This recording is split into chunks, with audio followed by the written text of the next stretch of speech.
back to my channel, where today I'll be going over cozy crochet projects that feel like a warm hug.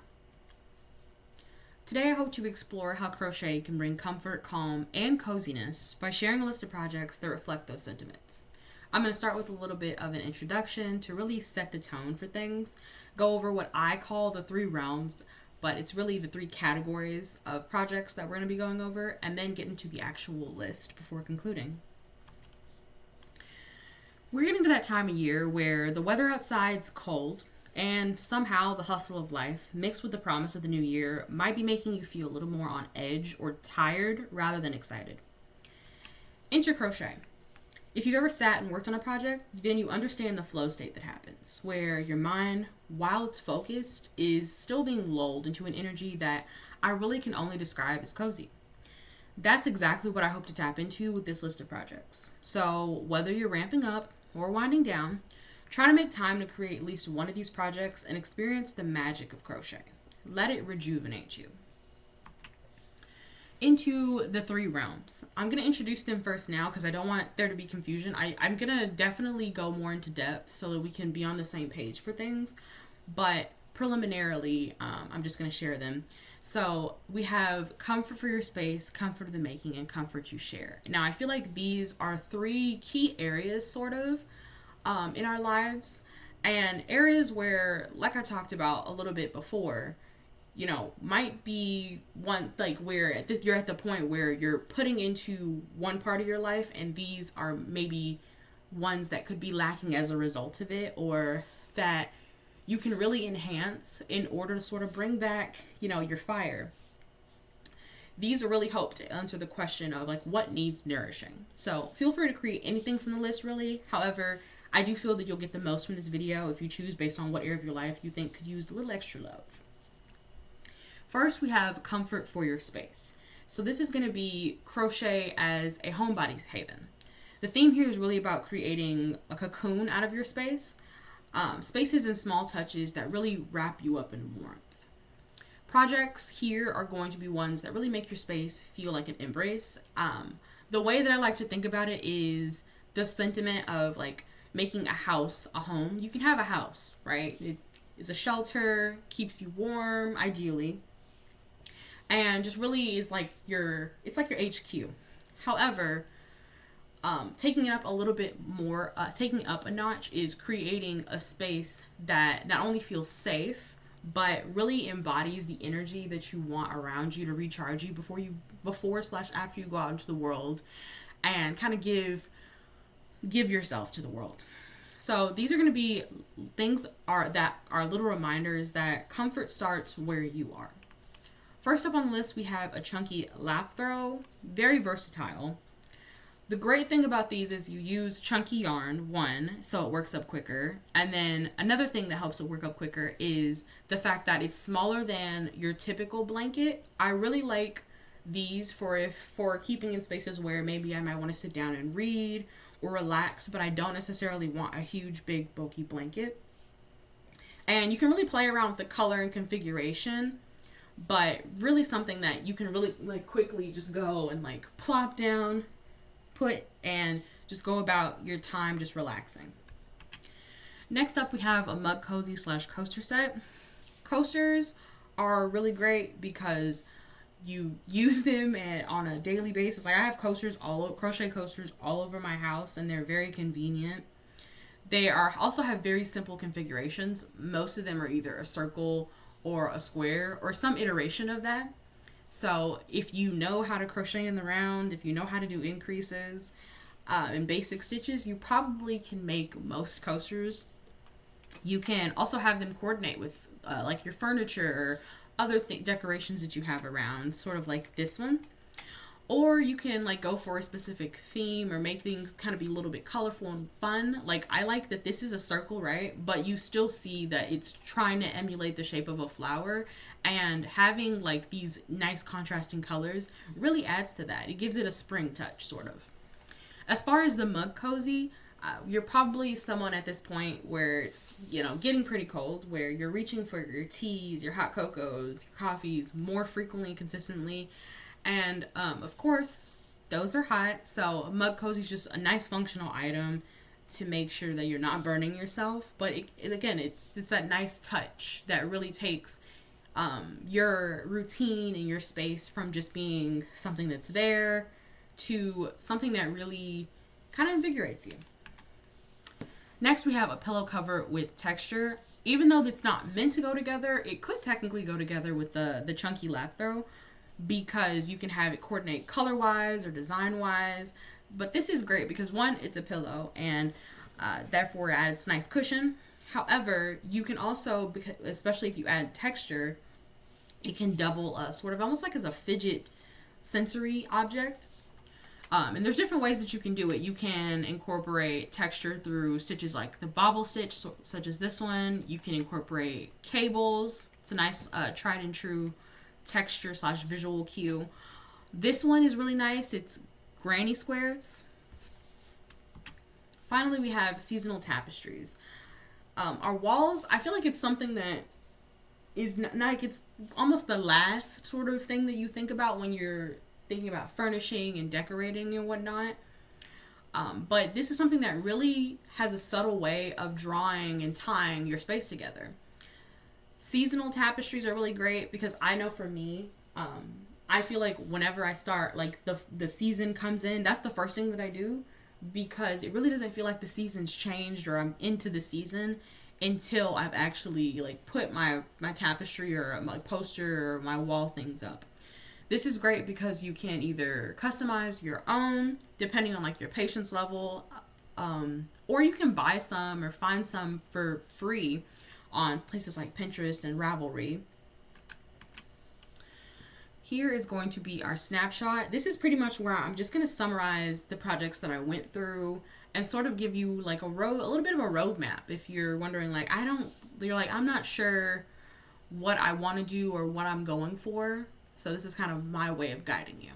If you want instant warmth, I would consider the chunky lap throw. Like I said, you can just pick it up and put it down, and it provides just that nice cozy touch. If you want everyday cozy, think like things that you will use on a daily basis or things that are just really going to provide more to your life. A mug cozy / coaster set, because one, it helps with that goal that we talked about of really curating your space and making it into a nice little cozy cocoon. But also, again, it's functional. For tactile comfort or comfort that you can feel, the pillow cover with texture is going to be really nice because, as I said, the texture of it's going to be great if you need like a nice stress relief. You just pick it up and like rub it or play with the texture, or you can just use it as a pillow. And then finally, there's the handmade harmony.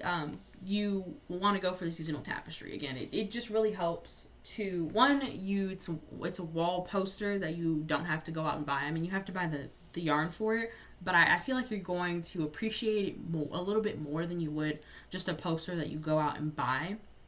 And it ties the space together, I feel like. Next up, we have comfort in the making. This one's going to be all about the mindful rhythm of crochet. Less about like, okay, I'm making this product that then I can go out and use, or I'm making it for this purpose, and it's all about the motion.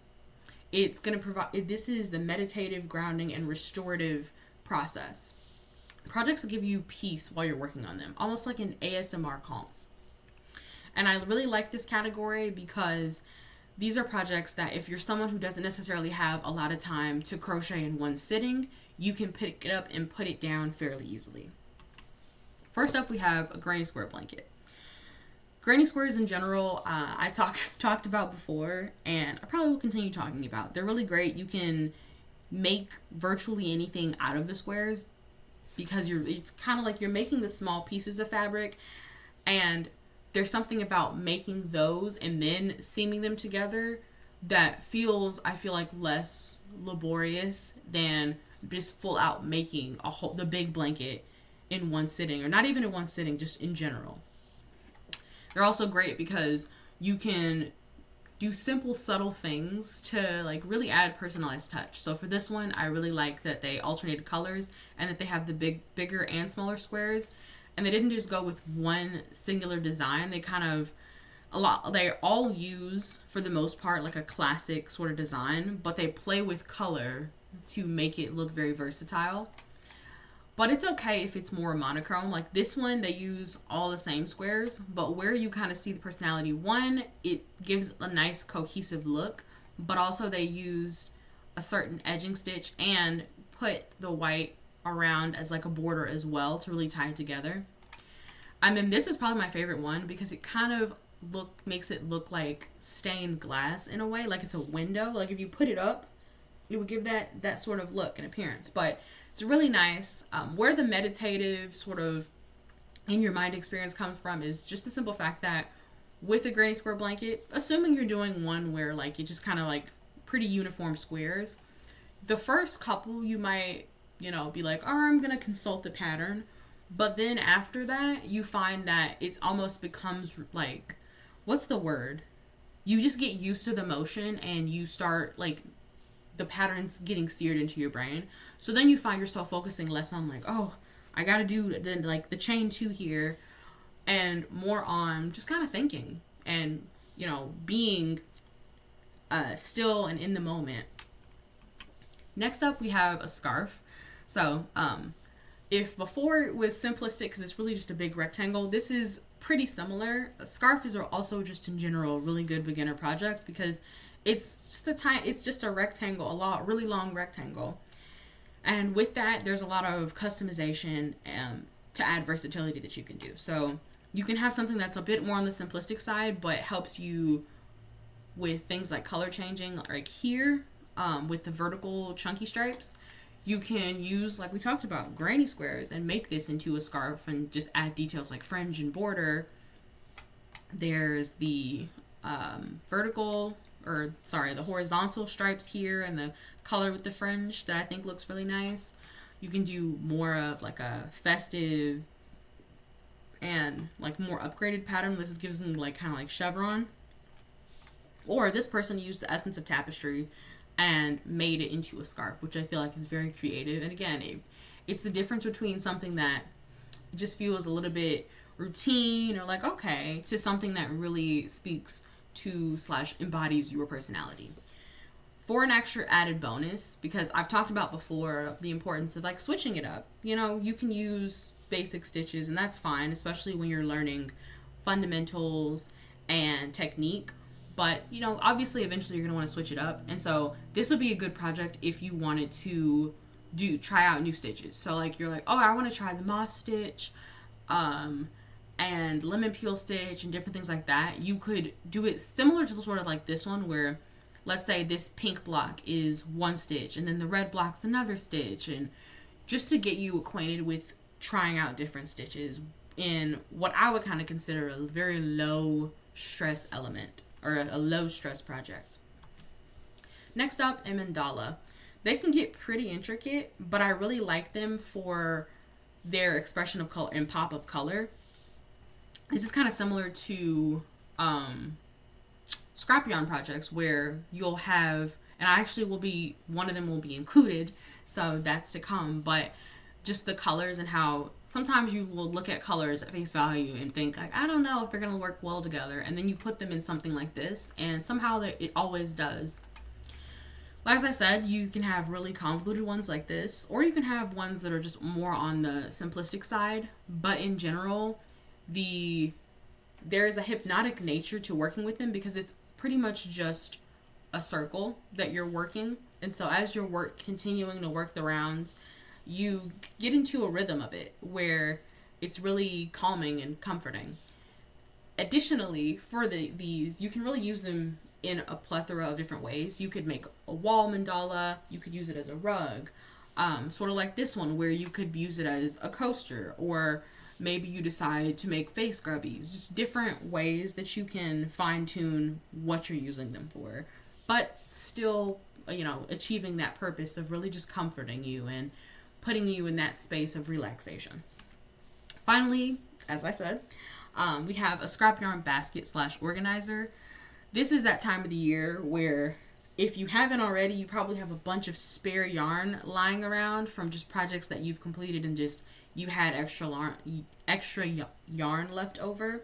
And a really great, easy, and functional project is a scrap yarn basket. It's very simple. The base is just a circle that you did increases and for each row until you got whatever base size you wanted. Then you stop doing increases and work rows for the body to the height that you want. And then for these handles, it's pretty much at the certain row that you want the handle to start, you chain a certain number and then skip that number of stitches and continue on. And that's on both sides. And then you finish up to actually build the handle body by doing a few rows where you're going back to working into those chains that you skipped. But scrap yarn projects, I feel like in general, are very nice and easy. It's just some require more planning, which is why I'm recommending the basket/organizer. For the organizer, a lot of times it's just a base of a certain shape, so usually like a square rectangle, and then you can add little pockets. Either you make a big panel of pockets, and then when you're seaming, you seam the spaces closed, or you could do each pocket and just attach it on. But very easy projects, and because they're so easy, but also you're using so many different kinds of yarns, one thing that I always have that I'm always surprised about is I get some of my best ideas, and it really invokes that creative space. Snapshot time. So for mindful momentum, I would suggest the granny square blanket.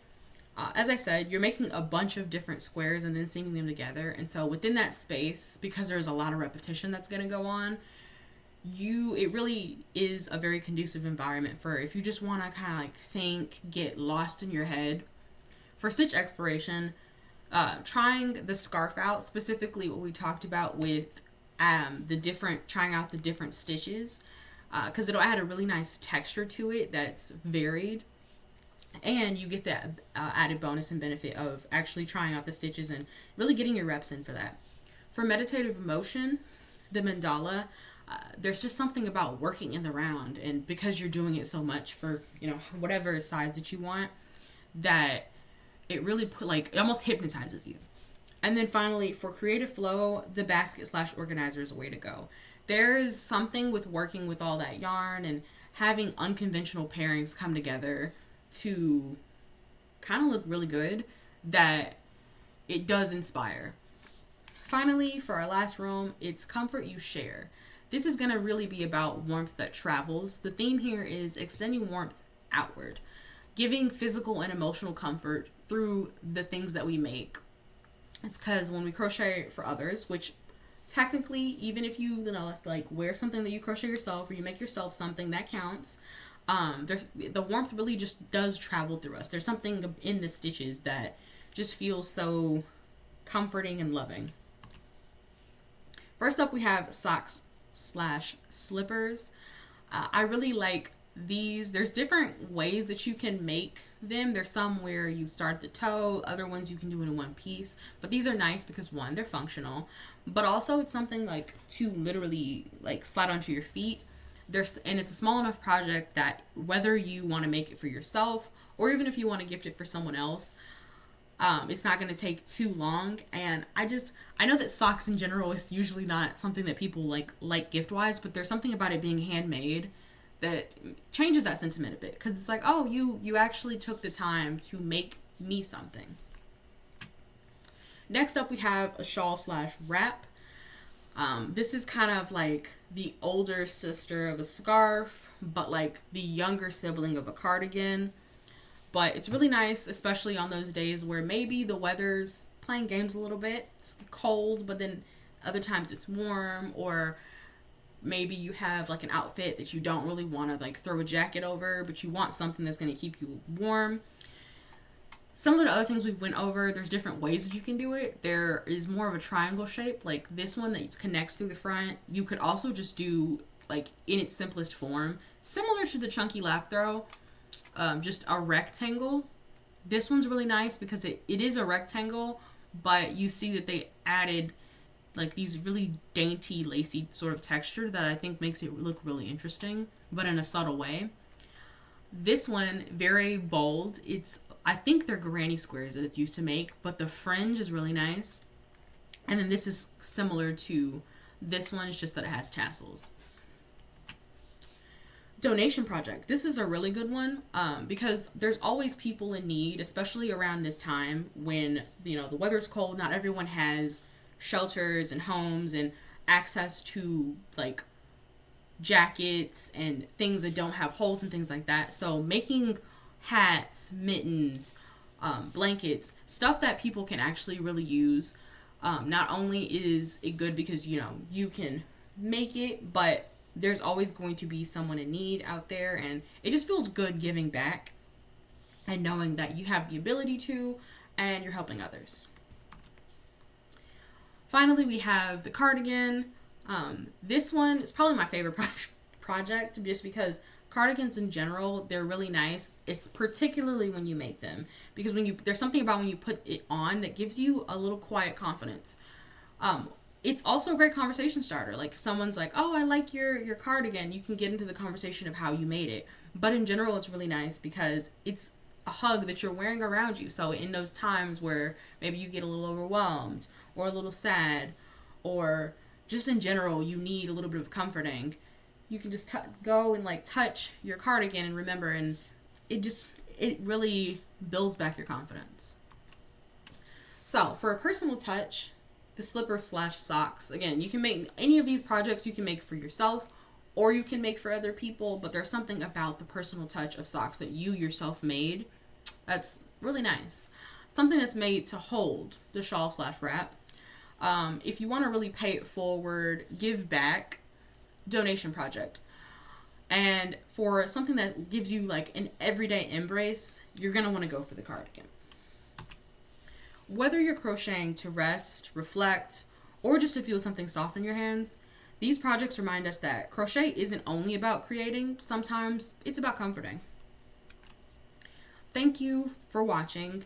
If you enjoyed this video, please give it a like, and if you want videos similar to this, consider subscribing. I hope you have a wonderful day.